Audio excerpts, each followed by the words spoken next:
오래간만에 시편 119편으로 돌아왔습니다. 119편 전부 다 안다는 것은 거의 불가능합니다. 제가 전에도 말씀드렸던 것처럼 119편 한 편만 가지고도 거의 1000페이지 가까운 주석책도 있다고 제가 말씀을 드렸습니다.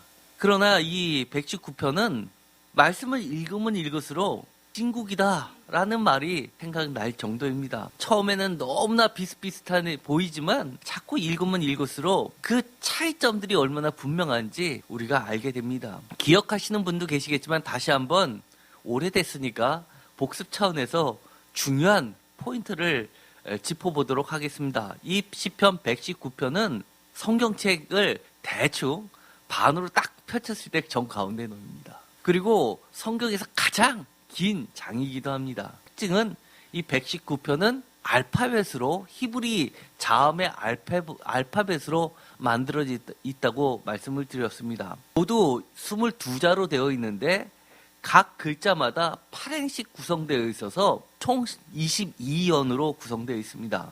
그만큼 이것은 우리가 처음 자녀가 입을 떼면서 말을 배울 때 기역, 니은, 디귿, 리을 하면서 가장 기본적인 단어를 연결시켜서 가르쳐주는 교재로 사용하는 것처럼 이 119편은 잊지 말라고 대대로 신앙교육을 할 때 교과서로 썼던 것이라고 말씀을 드렸습니다. 그런데 그 핵심에는 이 말씀과 동의어가 있습니다.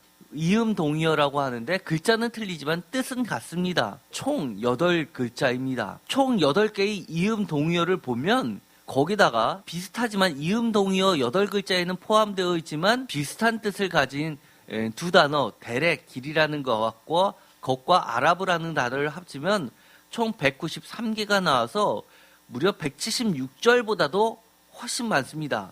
8단어만 보더라도 179개라서 거의 매절에 하나씩 나와도 넘친다는 이야기입니다. 첫 번째는 다바르, 말씀이 있었습니다. 그리고 두 번째는 아마르라고 하는 임나라고 나와 있는 이거는 말씀이라기보다도 말에 가깝습니다. 사람들이 하는 말은 말이라고 하고 하나님의 성경책에 기록된 하나님의 말은 말이라고 하지 않고 말씀이라고 하지요. 이처럼 사실은 하나님이 입으로 전하는 것을 아마르 이렇게 어떤 말씀으로 고정화됐던 것을 다바르라고 이야기는 하지만 사실 이곳에서는 그렇게 같은 뜻으로 쓰이고 있습니다. 또 있죠. 미츠바 또는 미쪼트, 짜바, 쪼트라고 하는 건데 이것은 명령이나 계명의 뜻으로 쓰입니다. 또 호쿠나 후쿠 같은 단어도 있습니다. 이것은 총 22개 나오는데 사실 이거는 조각칼로 이렇게 파내는 것에서부터 유래된 단어입니다. 그래서 율례로 번역이 됩니다. 우리가 옛날 고대 법전들 보면 돌 같은데 새겨가지고 기둥처럼 세워놓는 것들이 있습니다. 대표적으로 함무라비 법전이 그렇습니다. 모든 사람들이 보고 기록해놓는 지켜야 되는 그 율례를 바로 호쿠 또는 후카라고 합니다. 그 밖에 토라, 우리가 잘 알고 있죠. 모세 오경할 때 토라입니다. 토라는 율법을 나타냅니다. 그리고 법으로도 해석된 부분들이 있습니다. 사실 이 토라는 이 유대인들에게는 매우 폭넓게 사용됩니다. 성경 말씀을 이야기하는 율법을 이야기도 하지만 생활의 법도 나타내기도 합니다. 또는 생활의 법이 아니라 모든 원리 같은 것을 나타낼 때도 규칙 같은 걸 나타낼 때도 토라라는 말을 쓰기도 합니다. 그 다음에 피쿠트가 있습니다. 6번째 피쿠트. 이거는 법도에 해당합니다. 사실 이 피쿠트는 다른 곳에서는 주로 율례나 규례로 번역되는 단어입니다. 그러나 이 119편에서는 전부 다 법도로 번역을 해놓았습니다. 7번째 미시파트. 이 미시파트는 성경에서 자주 나오는 단어입니다. 이 119편에서는 규례 또는 법, 심판, 판단, 정의, 공의 또는 이 베푸시던 대로라는 말로도 번역을 해놨습니다. 그런데 사실 다른 곳에서는 이건 대표적으로 법도에 해당하는 말입니다. 마지막으로 8번째 에다흐 에두투라는 단어, 이거는 증거입니다. 테스트모니, 위트니스. 이 증거에 해당하는 단어인데 대부분은 증거로 번역해놨지만 일부 119편의 일부에서는 예를 들어서 22절, 46절, 88절에서는 똑같은 에도트인데도 불구하고 교훈으로 번역해놓았습니다. 이렇게 8단어가 표현이 틀리지만 이런 단어들이 나올 때는 말씀이구나 이렇게 이해하시면 됩니다. 그 밖에 대렉이라는 단어가 있었습니다. 이거는 실천적 삶의 방식을 나타낸다고 이야기했습니다. 그래서 한자어하고도 비슷하다고 말씀드렸죠. 길, 진리, 방법도에 해당한다고 했습니다. 그래서 119편에서도 도로 번역된 것도 있고 길로도 번역이 되었습니다. 그리고 아라브 이 단어는 약속 개념인데 은혜에 기초한 겁니다. 그래서 119편 122절에 보증, 개런티로 번역을 해놓았습니다. 오늘은 이런 개념을 다시 한번 기억을 하면서 오늘의 81절부터 88절의 말씀을 보도록 하겠습니다. 먼저 제목을 한번 볼까요? 이 81절부터 88절까지는 히브리 단어 중에서 카프라는 단어에 해당하는 11번째에 해당하는 연입니다. 11번째 연, 그러면 총 22연의 전반부의 결론이라고 해도 됩니다. 제목을 다 같이 읽어보겠습니다. 연기 속의 가족 부대처럼 쓸모없이 내버려졌어도 소망 대신 주의 말씀만 붙잡겠습니다. 좀 길죠? 사실 오늘의 말씀을 한번 읽어보면 이렇게 되어 있습니다. 81절, 82절을 다 같이 한번 읽어볼까요? 나의 영혼이 주의 구원을 사모하게 피곤하오나 나는 주의 말씀을 바라나이다. 나의 말이 주께서 언제나 나를 안위하실까 하면서 내 눈이 주의 말씀을 바라기에 피곤하나이다. 아멘. 이 말씀을 읽어보면 여러분 느낌은 어떻습니까? 혹시 여러분의 생각하고 딱 맞습니까? 저는 사실 이럴 때가 너무 많이 있습니다. 주님께 기도를 드리고 간절히 원하는데 교회를 가면 목사님은 진실되게 그리고 간절하게 기도하는 것은 다 하나님께서 들어주신다라고 했는데 아직까지 안 들어진 게 있습니다. 심지어는 피곤할 때도 있습니다. 사실 우리가 해마다 연말 연시가 되면 기도 제목을 이렇게 써서 되죠. 송구영신 예배 때. 올해도 저희가 작년에 송구영신 예배를 드리면서 작년 연초에 기도 제목 했던 걸 다 뜯어 가시라고 했습니다. 그리고 그걸 보시면서 기도 제목이 어떻게 하나님께서 은혜로 갚아주셨는지를 다시 한번 생각하면서 올해의 기도 제목도 써서 회개할 것, 감사할 것, 그 다음에 새해 기도 제목을 다시 십자가 밑에 붙여 놓자고 해서 했었습니다. 그런데 이러신 분들이 반드시 있었을 거라고 봅니다. 작년에도 적어놨는데 올해도 또 똑같은 제목을 적어야만 됐었던 분들. 여러분 기도 제목을 적었는데 다 이루어졌나요?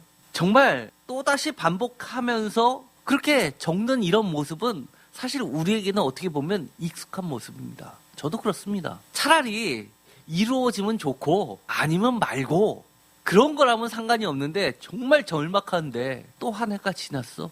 올해도 적지만 올해 과연 이게 이루어질까? 이게 올해도 안 이루어진다면 과연 나는 어떻게 될까? 정말 절박한 기도들이 있습니다. 그럴 경우에는 오늘 우리에게 주신 하나님의 말씀 시편 119편 81절부터 88절이 하나의 교과서가 될 것입니다. 하나님 과연 정말 언제 들어주시지? 이러다가 나는 죽고 말면 어떻게 되나?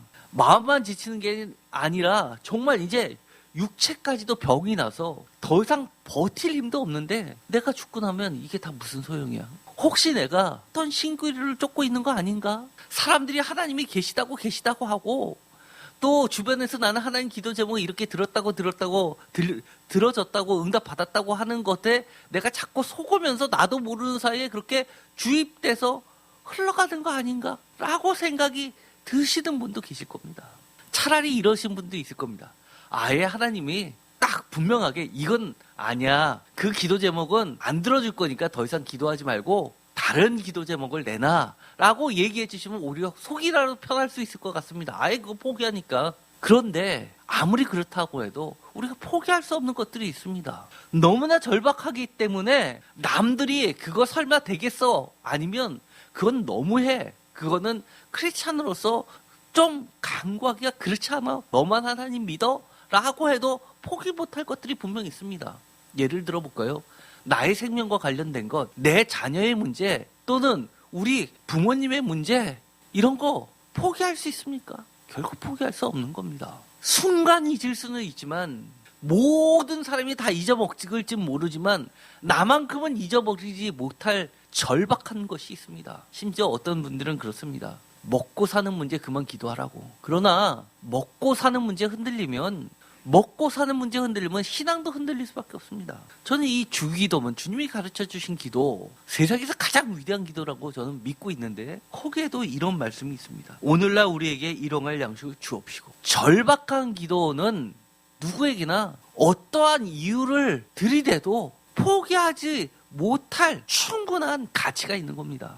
그렇기 때문에 오늘의 말씀은 주님 안에서의 소망이 얼마나 값지고 또 어떻게 하면 아직은 이루어지지 않았을지는 모르지만 앞으로 우리가 그것을 소망을 성취하기까지 오늘을 어떻게 살아낼 것인지를 가르쳐주고 있습니다. 81절의 시작을 주의 구원을 사모한다, 바란다, 희망한다라는 말은 쉽게 말해서 지금은 이루어지지 않았다는 말입니다. 이루어진 걸 바라는 사람이 어디 있습니까? 그렇기 때문에 오늘 이 말씀은 연초에 정말 우리에게 꼭 필요한 말씀입니다. 하나님의 말씀이 언제까지라는 우리들의 솔직한 질문 또는 어떻게라는 한절부절한 우리들의 조바심마저도 이 말씀은 우리들에게 분명한 길잡이가 되어줄 것입니다. 먼저 우리가 늘 하던 대로 한번 읽어보도록 하겠습니다. 히브리 시는 제일 처음에 나온 게 제1강조점, 맨 마지막에 나오는 것이 두 번째 강조점이라고 말씀을 드렸습니다. 이 시는 81절부터 이렇게 강조를 하면서 시작을 하고 있습니다. 제가 녹색으로 표현한 게 첫 번째 강조점입니다. 그리고 주황색으로 표현한 것이 두 번째 강조점입니다. 한마디로 처음에 뭐라고 이야기하냐면 나는 피곤합니다. 이렇게 시작하는 겁니다. 나의 영혼이 주의 구원을 사모하게 피곤하오니. 한국말은 끝까지 들어봐야 된다는 말이 여기서 여실히 드러나죠. 그런데 히브리어는 영어처럼 조금 비슷해서 중요한 말을 먼저 내지릅니다. 하나님한테 이렇게 솔직하게 이렇게 이야기하는 겁니다. 저 피곤해요. 하나님 저 사실은 이런데요 하고 공손하게 이야기하는 게 아니라 대놓고 피곤한데요. 두 번째, 그럼에도 불구하고 전 바라고 있습니다 라고 이야기하는 겁니다. 82절 첫 번째, 다시 한번 반복합니다. 또 반복합니다. 반복은 제가 뭐라고 이야기했습니까? 강조라고 이야기했습니다. 계속이라고 이야기했습니다. 피곤합니다 라고 시작을 합니다. 그러면서 마지막으로 이렇게 이야기합니다. 언제 나를 안위해 주실 겁니까? 라고 묻고 있는 겁니다. 한마디로 이것을 표준세 번역은 이렇게 번역합니다.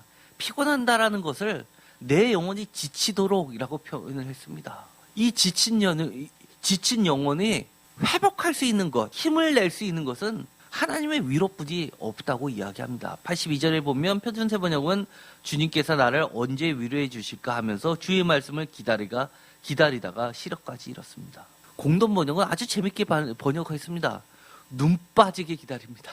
정말 이 시인처럼 여러분 기도 이렇게 하십니까? 정말 여러분의 건강이 해칠 정도로 그렇게 간절하게 기도해 보신 적 있습니까? 정말 눈이 빠질 정도로 기도해 보신 적 있습니까? 눈이 빠질 정도로 말씀 읽어 보신 적 있습니까? 이 시인은 한마디로 이렇게 이야기합니다.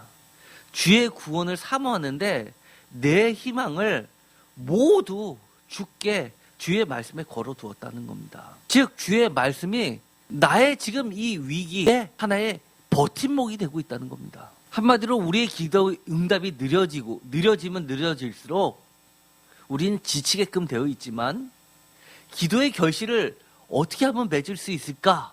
이것에 대한 시인의 질문은 이렇게 결론을 내고 있는 겁니다. 다 같이 읽어보도록 하겠습니다. 끝까지 하나님에 대한 신뢰, 하나님의 신실하심을 의지하는 믿음, 피스티스, 믿음, 하나님의 신실하심을 잃지 않고 소망을 하나님께 둠. 바로 이겁니다. 시인은 끝까지 하나님에 대한 신뢰를 잃지 않고 소망을 하나님께만 둔다는 겁니다. 이 신뢰, 우리가 믿음이라는 게 뭘까요?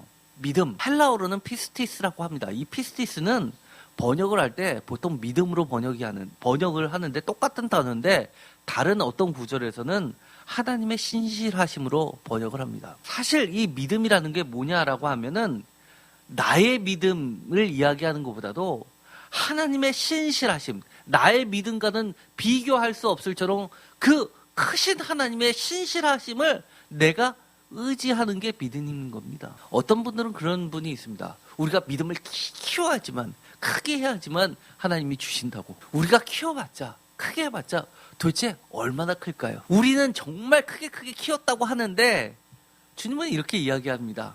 겨자씨만한 믿음만이 있으면 이 산을 옮겨서 절로 던진다고 합니다.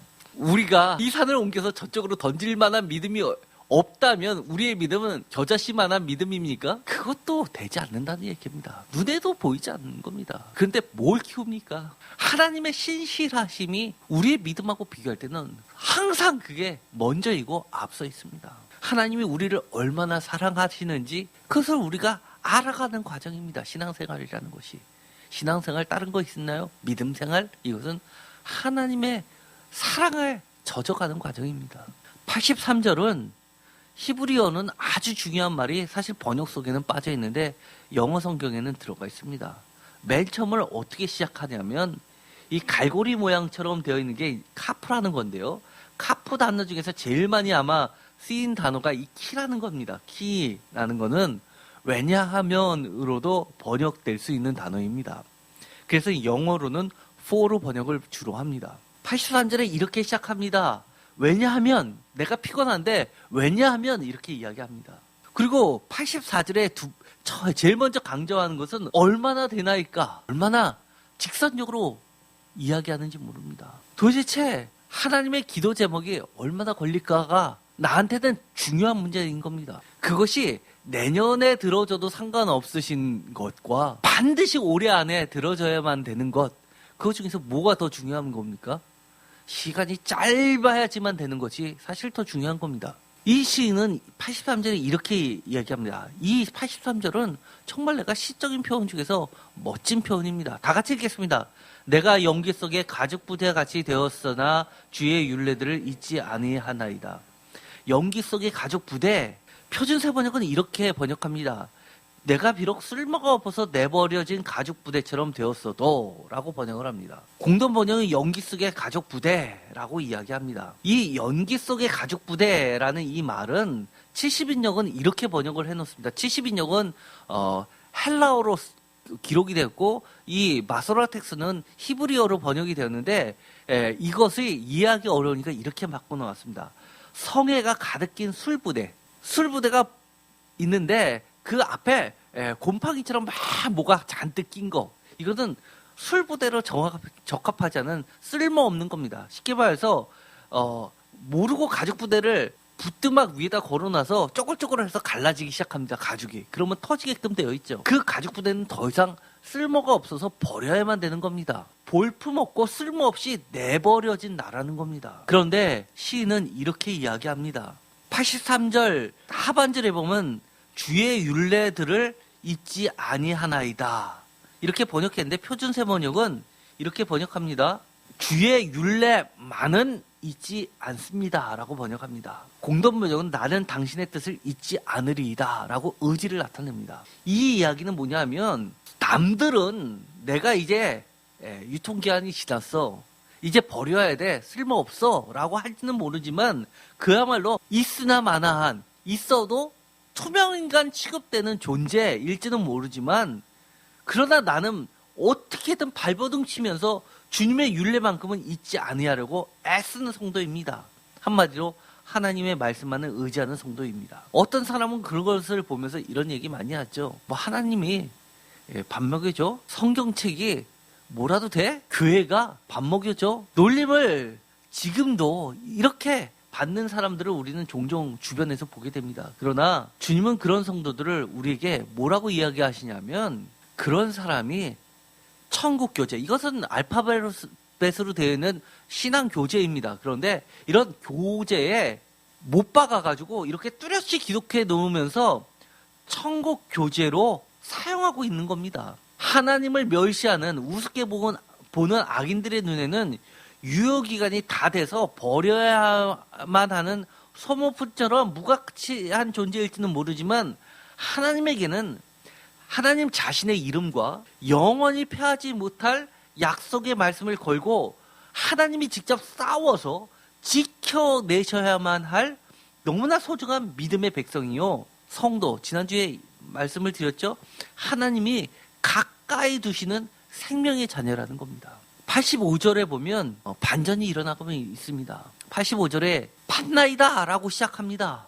뭘 팠다는 겁니까? 교만한 자들이 나를 해하려고 웅덩이를 파고 기다린다는 겁니다. 그런데 두 번째 강조점에 주의 법을 쫓지 않는 것이 두 번째 강조점입니다. 이 웅덩이를 판 것은 시작점이 어디라는 겁니까? 주의 법을 안 지키는 자들 때문이라는 겁니다. 그들의 주의 법을 조금이라도 알았더라면 이런 일이 벌어지지 않을 텐데, 쉽게 말해서 나는 하나님 앞에 무고한 자라는 겁니다. 86절을 보면 정말 놀랄만한 반전이 일어나고 있습니다. 갑자기 뜬금없이 앞뒤 문맥하고 관련 없이 이렇게 고백합니다. 86절 다 같이 읽겠습니다.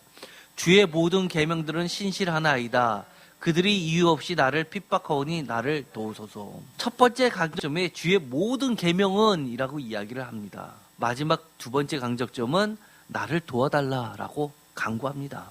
특별히 주의 계명은 신실합니다 라고 뜬금없이 갑자기 이야기합니다. 84절에 보면 앞절을 보면 협박하는 자가 나오고, 또 85절에도 교만한 자가 나오고, 86절 하반절은 이유 없이 핍박하는 자들이 나옵니다. 그러면 그 중간도 뭔가 핍박과 교만과 뭐 이런 말들하고 이어져야지 문막상 맞을 것 같은데 정반대 이야기를 합니다. 주의 모든 계명은 신실합니다라고 하면서 그 모든 지금 나를 둘러싸고 있는 모든 이 핍박과 어려운 상황을 뚝 잘라놓고 있습니다. 왜냐하면 이것이 가장 반대점에 놓여 있기 때문입니다. 그 웅덩이와의 가장 큰 반대점은 바로 뭐냐면 하나님의 신실하심입니다. 주님의 신실하심, 이 신실하심은 히브리어로는 에무나라고 합니다. 이응, 미음, 니은은 우리가 늘 하는 것, 기도하고 끝에 아멘 그러죠.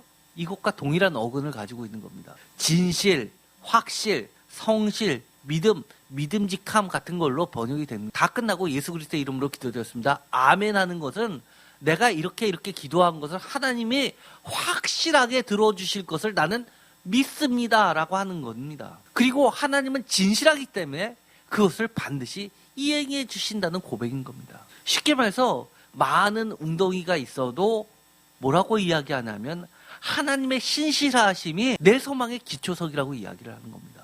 아무리 상황을 둘러보아도 내가 빠져나갈 구멍이 없고 내가 살 소망이 없음에도 불구하고 나는 소망을 잃지 않는 이유는 하나님의 신실하심 때문에 내가 포기할 수도 없고 포기하지도 않고 86절 하반절에 나를 도와주소서라고 기도할 수 있다는 겁니다. 사실 웅덩이는 사실은 우리 신앙인마다 다 갖고 있습니다. 이 웅덩이라는 것은 85절에 나와 있는 웅덩이라는 것은 우리의 신앙을 포기하게 만드는 각자의 웅덩이입니다. 이것을 이 시에서는 하나님을 적대시하는 교만한 자들이 나를 해하려고 무고하게 파는 웅덩이이지만 이 시의 1차적인 뜻으로 해석하려면 예를 들어서 노동자들을 위해서 해방을 외쳤는데 감옥에 갇히거나 아니면 민주주의를 위해서 외쳤는데 감옥에 갇힌 그런 열사 같은 사람들이 대표적으로 되겠죠.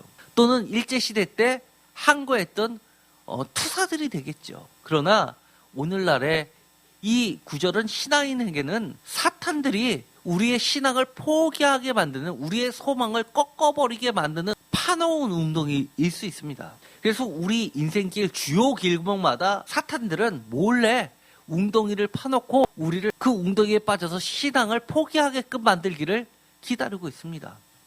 인생의 주요 길목, 예를 들어서 자녀들의 대학 입시도 될 수 있고요. 또는 결혼일 수도 있고요.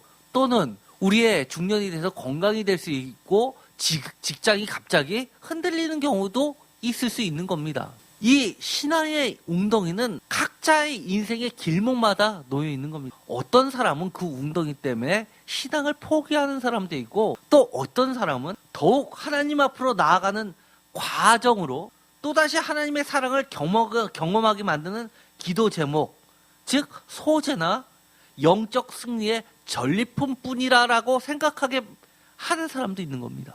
이처럼 웅덩이는 어떤 사람에게는 걸림돌이 될 수 있을지는 몰라도 믿음과 소망의 성도에게는 신앙의 여정 속에 하나님의 은혜의 손길을 증거하게 만드는 하나의 기념품이 됩니다. 솔직히 나에게 있어서는 이 웅덩이가 무엇일까요? 사실 웅덩이 다 있습니다. 가장 우리가 웅덩이 같지도 생각하지 않는 웅덩이가 있습니다. 이건 웅덩이라고 생각하는 사람 거의 없을 겁니다. 인간관계. 친하기 때문에 신앙에서 잘못됐는데도 그냥 덮어주고 가는 것들. 사실 이런 것들은 보이지 않는 웅덩이인데 이 작은 것이 우리의 신앙의 방향을 틀어버릴 수도 있는 겁니다. 무고, 죄가 없는데 고통당한다는 것. 이것을 무고를 주장하는 시인이 이렇게 이야기를 하는 겁니다. 어떤 사람들은 내가 하나님을 믿어서 잘 될 줄 알았는데 돌아오는 건 고통밖에 없고 그러니 하나님이 없는 거 아니야 라고 하는 사람에 대해서 그건 아니야 라고 이야기하는 겁니다. 하나님은 진실되시고 주님의 말씀이 하나하나가 모두가 틀림이 없기 때문에 분명히 아멘, 진실할 때에 아멘, 주님을 믿고자 하는 주의 백성을 반드시 아멘 구원해 주실 거라는 믿음으로써 현재의 고난을 견뎌내고 있는 사람입니다. 86절에 보면 공동 번역은 당신의 법령들은 조목조목 참되오니 라고 이야기하면서 그 다음 나오는 이 핍박하는 자를 거짓으로 이야기해서 거짓과 이 진실을 반대 꼭지점에 두고 있는 겁니다. 87절 이 시인은 지금 거의 죽게 됐다고 이야기합니다. 조금이라도 하나님이 더 늦어지면 나는 이 세상에 존재하지 않는 상황까지 왔다고 합니다. 극한 상황입니다. 이 시인은 주의 법도들을 버리지 아니한다고 이야기합니다. 왜냐하면 88절에 보면 다 같이 읽겠습니다. 주의 인자하심을 따라 나를 살아나게 하소서. 그리하시면 주의 입의 교훈들을 내가 지키리라. 아멘. 무엇 때문에? 주의 인자하심을 따라서, 은혜 때문에, 사랑 때문에 라고 이야기합니다. 이 주의 입의 교훈들은 사실은 원어로는 에두트인데 에두트가 여기서는 다른 데서는 사실 증거입니다. 원 뜻은 증거인데 여기서는 교훈으로 번역이 되어 있습니다. 거의 내가 끝장난 상황 속에서 우리는 무엇을 해야 할까요? 내 소망을 반드시 작년에는 이루어질 줄 믿었는데 작년이 지나가 버렸습니다.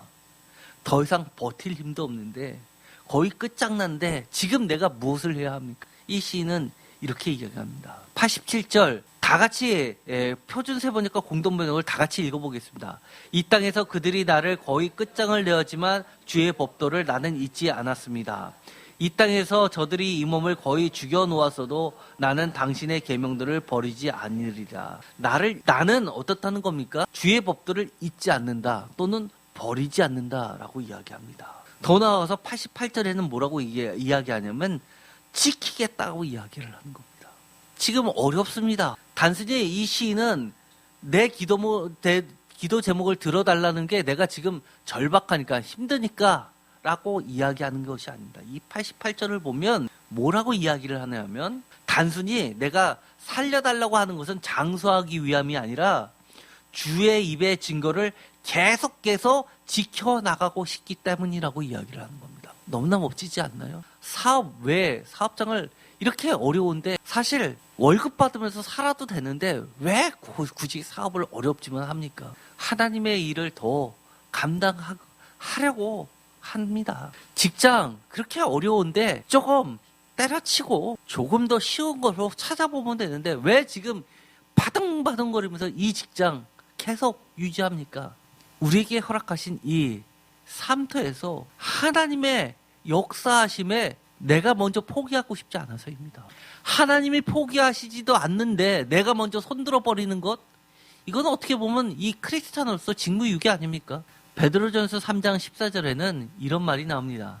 그러나 의를 위하여 고난을 받으면 복이 있는 자니 그들이 두려워하는 것을 두려워하지 말며 근심하지 말고. 15절 너희 마음에 그리스도를 주로 삼아 거룩하게 하고 너희 속에 있는 소망에 관한 이유를 묻는 자에게는 대답할 것을 항상 준비하되 온유와 두려움으로. 사실 구약과 신약은 그렇게 크게 틀리지 않습니다.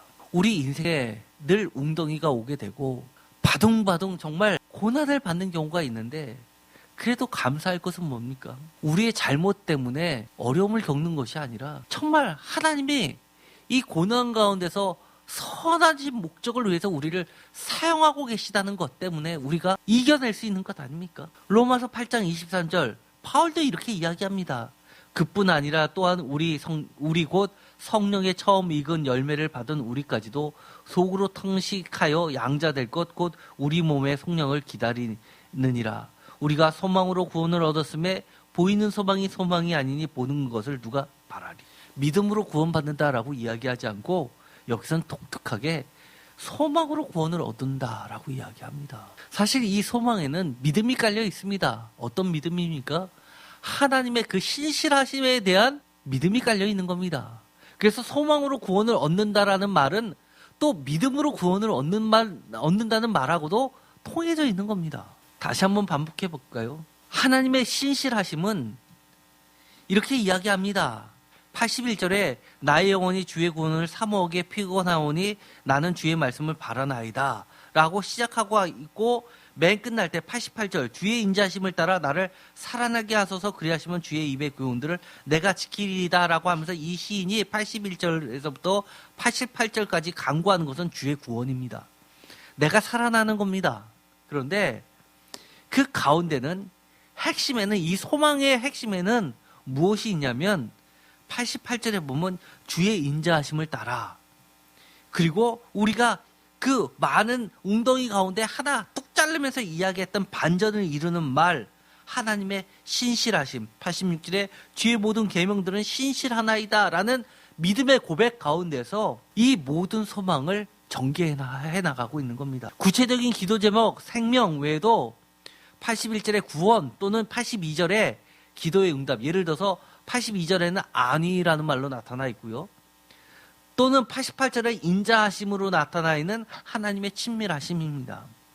88절에는 주의 입의 교훈을 지키는 삶으로서 하나님과의 끈끈한 교제를 이야기합니다. 이것처럼 다양한 모습을 우리에게 보여주고 있습니다. 우리가 지금 당장 소망이 이루어지지 않았다고 해서 하나님이 조금이라도 나의 기도를 듣지 않는다든가, 조금이라도 하나님이 없다든가, 아니면 여러 가지 신앙을 포기할 만한 나름대로의 이유들이 존재하는 것이 아닙니다. 이런 과정들을 통해서 하나님은 우리에게, 하나님이 우리 삶 가운데 얼마나 구체적으로 친밀하게 역사하셨는지, 이걸 통해서 우리의 삶 가운데서 하나님이 드러나게 하시기를 원하고 계십니다.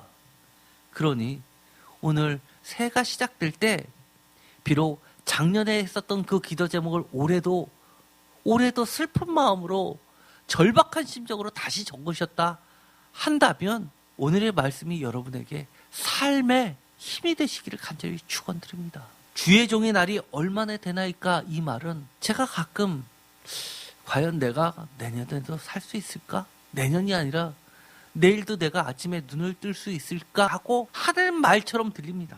그럼에도 불구하고 주님은 이렇게 우리들에게 이야기하시는 겁니다. 내가 신실하다. 내가 너희를 사랑한다. 그러니 그 소망을 주님 안에서 놓치지 마라. 붙잡아라. 잊지 말아라. 지켜나가라. 버텨라. 오늘을 살아내라 라고 이야기하십니다. 올 한 해도 끝까지 주님의 소망에 우리의 모든 것을 거는 한 해가 되었으면 좋겠습니다. 기도하고 마치기로 하겠습니다. 하나님 감사합니다. 오늘도 귀한 말씀을 허락해 주셨습니다. 때로는 우리가 솔직하게 답답합니다. 도대체 하나님이 우리 기도를 들어주시는 거야? 내 기도를 듣고 계시는 거야? 라고 생각될 때가 있습니다. 그럼에도 불구하고 하나님은 이렇게 오늘 우리에게 가르쳐 주십니다. 내가 너를 사랑한다. 하나님은 신실하다. 영적 전투에서 너는 승리하게 될 것이다. 하나님의 기념품이 곧 도착할 것이다 라고 이야기합니다. 우리들 각자 인생의 주요 길목마다 놓여있는 신앙의 웅덩이 앞에서 우리가 넘어지지 않게 하여 주시옵소서. 예수 그리스도의 이름으로 기도드렸습니다. 아멘.